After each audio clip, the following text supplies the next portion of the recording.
वड़ा पाव की कीमत। पुणे की शाम अपनी मखमली ठंडक और गुलमोहर के पेड़ों की सरसराहट के साथ उतर रही थी। लेकिन अनिकेत के लिए ये शाम बोझिल थी। वो अपनी बालकनी में बैठा था, जहां से शनिवार वाड़ा की ओर जाने वाली सड़कें रोशनी से नहाई हुई दिख रही थीं। उसके हाथ में फोन था, जिसकी स्क्रीन पर उसके दोस्त समीर की नई पोस्ट चमक रही थी। बेंगलुरु के एक आलीशान ऑफिस से 6 फिगर सैलरी और नई कार का जश्न। अनिकेत को लगा जैसे पुणे की ये शांति उसकी असफलता का शोर बन गई है। अनिकेत पुणे की एक उभरती हुई कंपनी में डिजाइनर था। वो अपने काम से प्यार करता था, लेकिन समीर की चकाचौंध भरी जिंदगी देख उसे अपना जीवन फीका लगने लगा। हम दोनों ने साथ पढ़ाई की, एक ही जैसा हुनर है, उसने बुदबुदाते हुए सोचा। समीर का ऊंचा वेतन उसे अपनी मेहनत की तौहीन जैसा महसूस हो रहा था। उसे लगा कि वो एक ऐसी कॉरपोरेट दौड़ में पीछे छूट गया है जिसे वो कभी जीतना ही नहीं चाहता था, पर अब हारना उसे अखर रहा था। तभी कमरे में उसके पिता विलास जी दाखिल हुए।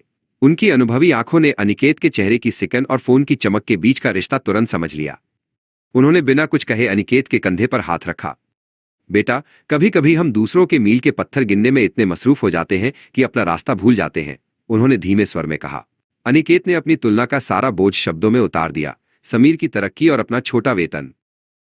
विलास जी ने कोई लंबी दलील नहीं दी। उन्होंने बस इतना कहा, चलो अनिकेत, आज पुणे की असली खुशबू लेते हैं।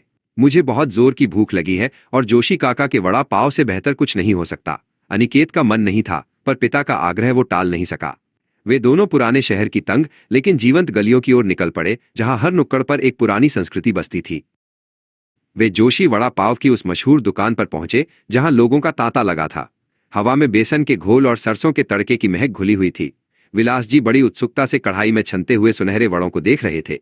हलवाई के हाथ बिजली की तरह चल रहे थे और हर निकलते वड़े के साथ गर्म भाप का एक बादल उठता था।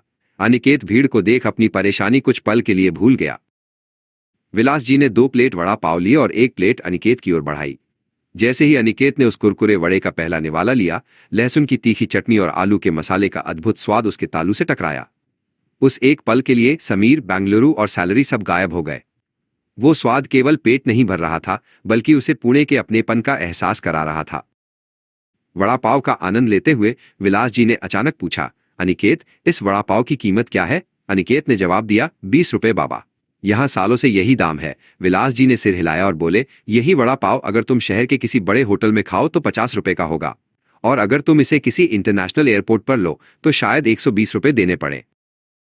अनिकेत कुछ कहने ही वाला था कि विलास जी ने बात आगे बढ़ाई, कीमत इस पर निर्भर नहीं करती कि चीज क्या है, बल्कि इस पर कि वो कहाँ और किस परिस्थिति में है। एयरपोर्ट का वड़ा पाव महंगा है क्योंकि वहां विकल्प कम है और खर्च ज्यादा, पर क्या उसका स्वाद इस 20 रुपए वाले वड़े जैसा है? नहीं। वहां तुम उस स्थान की चकाचौंध की कीमत चुकाते हो, स्वाद की नहीं। वैसे ही तुम्हारा वेतन सिर्फ एक अंक है, विलास जी ने समझाया। समीर बेंगलुरु में ज्यादा कमा रहा है क्योंकि वहां का स्टॉल महंगा है। किराया, ट्रैफिक और अपनी जड़ों से दूरी की कीमत वो अपने ऊंचे वेतन से चुका रहा है। यहां पुणे में तुम्हारे पास अपनों का साथ और ये 20 रुपए का सुख है।